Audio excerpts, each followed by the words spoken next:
All right, guys, I got a very quick one for you today. I have a lot on my plate that I got to get back to as soon as possible, but I didn't want to miss my Monday video. I usually put out a video on my channel here on Mondays and Wednesdays, and I certainly don't want to disappoint you guys. So this is an issue that I think I've probably discussed in a few different various previous videos, but it's something that just needs to have its own dedication because it's one of those main differences between amateur producers and professional producers in terms of if you want to be taken seriously and if you want to develop really great professional relationships and force a music library to basically hold on to you with both hands and never let you go and want to continue to feed you new work.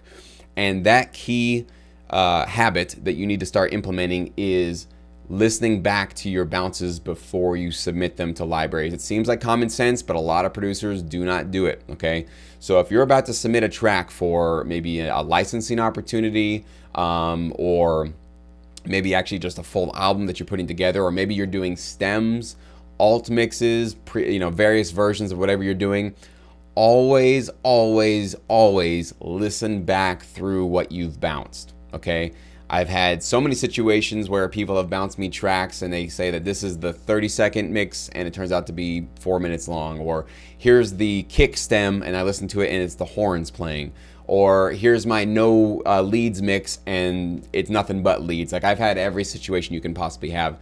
There's nothing worse for a music library or anybody you're working with if you submit them supposedly a final ready to be licensed product, and then they have to come back to you and say, no, it's not ready, you didn't do it right, or you didn't label it right. You know, if you just didn't follow directions or didn't just take the, I know it takes a couple of extra minutes to listen back through what you've done, but you got to take that time to do that so that every time a library, a music supervisor, whoever you're submitting your tracks to, when they get an email with a Dropbox link or a Google Drive link, whenever they get that from you, they should start having confidence that this is the guy that always gives it to us exactly how we want it. Like, I don't even have to listen, but probably listen to their mixes because I know that every single time they get it right. They label it right and everything is exactly how it's supposed to be formatted and structured. Now, every library has their own requirements. Some of them are going to want you to deliver your alt mixes yourself.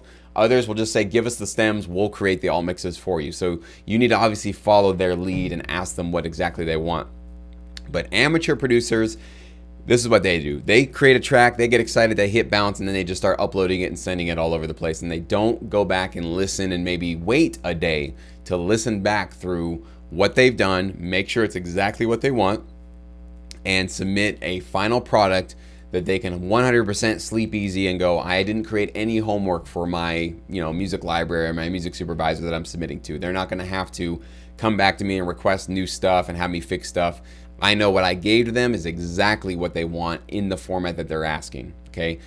Professional music producers do this. That's what they do. It takes, like I said, a little bit extra time, but again, when you're not creating homework and headaches and more work for people that you're supplying your music to, that's when they're going to want to put both hands around you and keep you coming back for more. If you're always creating more problems for them and they have to always request for, oh, you didn't do it right, oh, not the right format, you bounced in 24-bit, we wanted 16-bit, these are all MP3s, we needed AIFs, those kind of little details really make or break most relationships in the licensing business. So just be the professional that you want to be by double checking your formats, double checking your titling, including getting it down to if they say we want our tracks or our alt mixes to be labeled this way, and they have a certain way that even like the first letter of every word is capitalized and everything else is undercase, follow their directions to a T.